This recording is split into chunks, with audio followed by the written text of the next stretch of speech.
สบายดีเนาะมื้อนี้ก็คือจะมาแนะนำการเรียนคำศัพท์ภาษาจีนเกี่ยวกับสถานที่ไปกันเลย30คำศัพท์เนาะคำศัพท์ที่1书店ห้านปึ้ม机场สนามบิน理发店ห้านตัดผมเนาะ邮局แบบเป็นห้องการไปรษณีย์公园ส่วนเป็นสวนสัตว์แปลว่าสวนสาธารณะ银行ธนาคาร市场ตลาด学校โรงเรียน医院ห้องหมอ酒店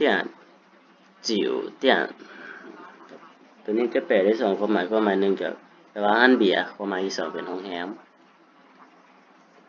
กงเตี้ยนพระราชวัง图书馆ห้องสมุด美容店ห้างเสริมสวย手机店大学มหาวิทยาลัย警察局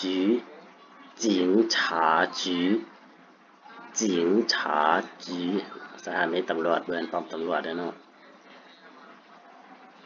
คาเฟ่เตี้ยนอ่านกาแฟจิ๋วบ้า真手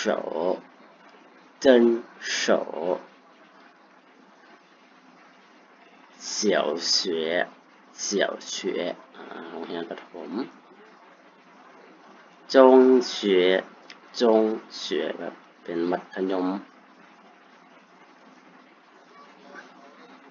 面包房เป็นห้านพวกเบเกอรี่อย่างนั้นตัวนี้จะมีอยู่สอง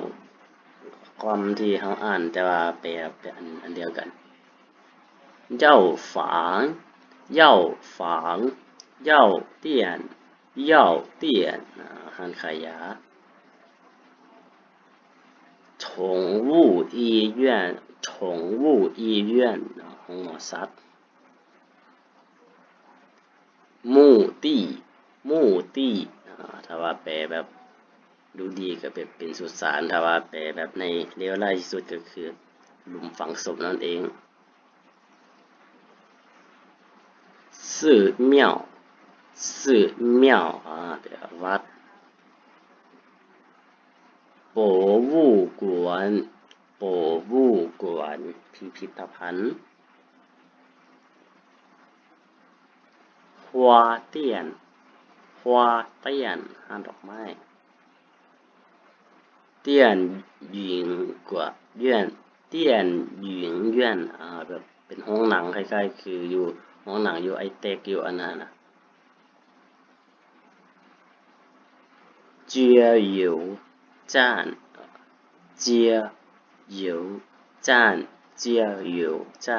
ปั๊มน้ำมันสำหรับคลิปนี้ก็จบเพียงเท่านี้เนาะสำหรับ